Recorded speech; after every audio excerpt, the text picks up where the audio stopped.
apologise for that. That's a Christmas present from my mum. 34, she buys me a kazoo. Unbelievable. Hello, welcome to my YouTube channel. It's Stephen Hill from Metal Hammer Magazine, Classic Rock Magazine, sometimes with Team Rock, and of the planet Earth. Hello to all of you out there. It's time once again for another album review. I've got like 5 of these.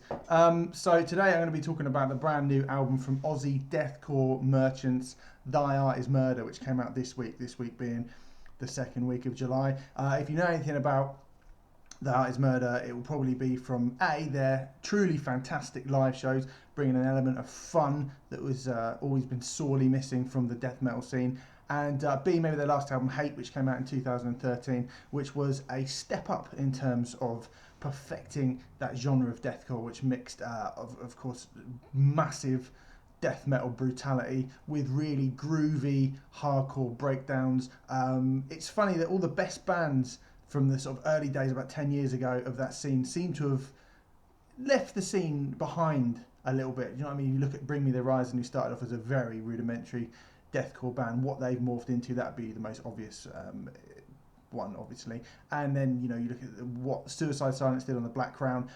Last year's Our Endless War album by Whitechapel, that really moved away from the deathcore sound. So a lot of the deathcore big boys, the kind of the big hitters in this genre, seem to be moving away from that sound, which has left a niche open for a band like Thy Art Is Murder to come in and snaffle up all the fans of this particular subgenre of metal. And I think if you heard Hate, you'll know what a great record that was, if you're a fan of this type of music. Even more so on Holy Wars. I think if you were a fan of the previous album, this is it ramped up to the nth degree. You'll probably know already about the controversy regarding the artwork of the album. It's pretty brutal. A kid in some sort of religious garb, pretty unspecific religious garb, it has to be said, but still with bombs strapped to their chest. That's metal, and it just proper, straight down the line, metal. But that's been banned. But it does reflect the kind of the lyrical approach and the truly brutal nature of what Thy Art Is Murder are doing. Particularly on the title track of this record, which is a real kind of scattergun pot shot at just about every type of religion there is. But I'm more interested, frankly, in the music on this album. The music on this album is probably not quite as eclectic as I said. A lot of those bands that have moved away from the deathcore sound, it's still incredibly brutally heavy. These kind of sonic booms of sub bass drops and these massive guitar riffs, all kind of layered over the top of CJ McMahon's just crushing voice. I mean, he's got this unbelievably low as anyone you can possibly imagine, guttural belch of a voice, and he never really deviates away from that sound. So this is a very much a straight ahead brutal metal album. From the title track's called Absolute Genocide.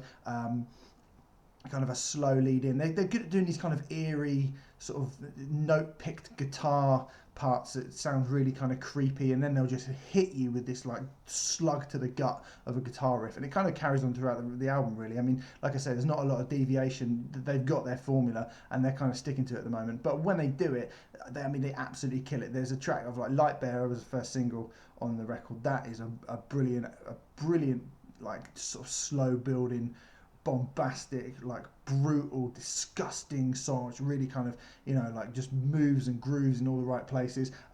Track 4, Coffin Dragger, that features an welcome appearance from Winston McCall from Parkway Drive, and him and CJ kind of trade these vocal snarls throughout the album, the track I should say, rather than the album. And Fur and Claw features that thing. They've got that trick that a lot of deathcore bands do, Thy Art Is Murder. I think they do it better than any band around at the moment, where just the whole band drops out and CJ gives you like a fuck you with a body bollock or whatever. And Burn in a Body Bag is going to be the one that people kind of chant from the rooftops when this band come and tour this album. I love it.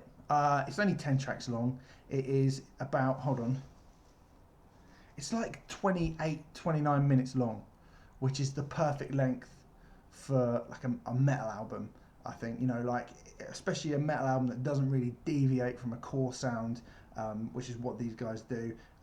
You don't want to kind of be pummeled with it for 90 minutes. It's too much, I think, personally. I still think one of my favourite kind of extreme metal releases ever of all time is Burnt by the Sun's debut EP, which is 4 tracks and like 5 minutes and 52 seconds long. It's like 6 minutes of music, and it's just full on, no bullshit brutality from beginning to end. But after a while, you know, like if you're just kind of bombarded with this very brutal type of music for too long, it gets a little bit boring after a while. So I think, you know, like you don't really want to go over how long's Raining Blood.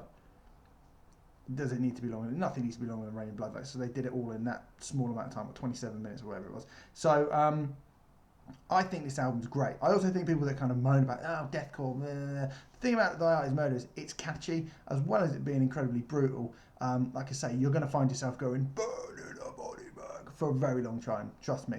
And it is really catchy. It is quite instant. It's got the kind of the instantaneous bounce that you would associate with nu metal, mixed with this not particularly technical, but definitely very, very down-tuned, heavy, you know, like very low, growly, guttural death metal. It's a really it's an extreme album for, I mean, if you're a kid who's into Bless the Fall or We Came as Romans or some of those metalcore bands, that's why when people say like, oh, those bands aren't metal, they've got nothing to do with metal. Well, yeah, I mean, if you play a Cannibal Corpse album and you play a Bless the Fall album, it is very difficult to see how those two things fit together. But a band like Thy Art Is Murder, they pop right in the middle of those two things. And I think if there are people out there who are on one side, the softer side, and it means that this is a transition that can get them into proper death metal, because the things like a lot of the death metal bands that I really love, like someone like Nile, for example, it's so technical and the production on it is so dense that it's very difficult to pick